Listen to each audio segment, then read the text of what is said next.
no? We have the OFW Negosyo Fund. So lahat ng we set aside 2 billion pesos para dito. So lahat ng mga OFWs na gusto magnegosyo or lahat ng OFW na nagnenegosyo na or mga pamilya ng OFW na kailangan ng funding for their business, pwede po silang umutang sa DTI SB Corp. Up to 5 million po, no collateral, and there's a 1-year grace period, meaning no payment of principal and interest for the first year. So sa second year na po sila mag-uumpisa ng bayad. Tapos ano pong minimum na bayad? So first year within the after 1 year nitong pag-avail ng loan, hindi nila kailangan magbayad. So the second year, for 1 whole year. Yeah, the second year they can pay. So doon na magsa-start. They Pero can pay, yes, doon na magsa-start. But they can pay within 3 to 5 years. Ano lang naman yun, they can just negotiate with SB Corp because SB Corp is a government bank. So talagang dapat flexible po. At saka we make it easy for them rin. Meron po bang, I know this one is for loans, no? Pero ini-imagine ko lang baka merong mga micro businesses din na pa-bankrupt na po. Ano pong pwede pong tulong po na mabigay po sa kanila? Meron po ba silang program? Yes, definitely. We also have the Enterprise Rehabilitation Fund for the micro. Actually, they can loan up to 300,000. Kahit yung mga sari-sari store, pwede rin mag-umutang.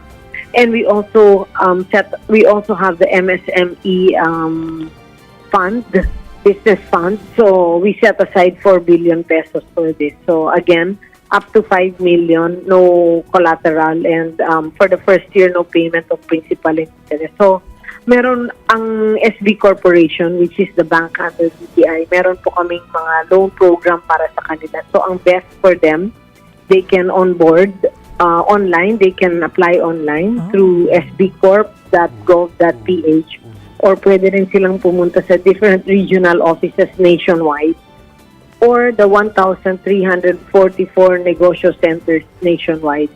Matatanong po nila, or they can ask for more information. Pwede rin silang mag-inquire ng mga opportunities and possibilities na naibibigay ng DTI para sa kanila. Oo, last follow-up po, Sec, no? Kasi alam ko, no collateral itong loan. Pero paano po yung interest po? Or negotiable din po yung interest?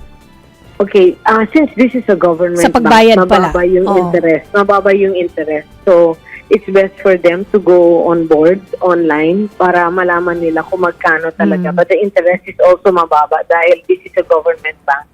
And ang gusto talaga ni Presidente, ng ating Presidente, no, si BBM, to make sure that we assist the micro, small, and medium enterprises as well as the OFWs and lahat ng mga nagnenegosyo. So, maganda po ang mga programang ito. This bank loans to small, and medium enterprises.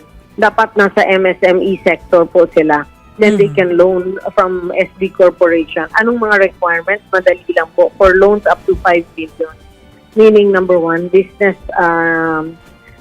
permit, business name registration or SEC, bank account, or pick and picture ng kanilang negosyo. That's all that's needed. Tapos online na po itong ang pag-apply nila.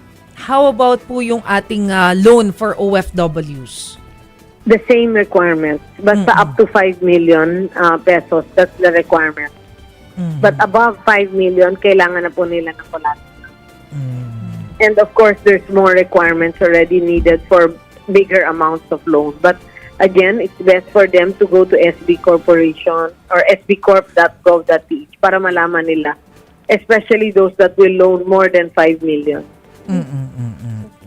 Yes, and online application lang ito. So they can, kung kailangan nila ng tulong or they want to know more about this, they can go to the different regional offices, DTI regional offices nationwide, and the 1,344 negosyo centers nationwide.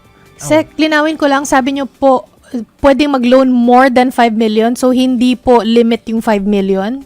No, that's not. They can loan all the way up to 30, 50 million, pwede.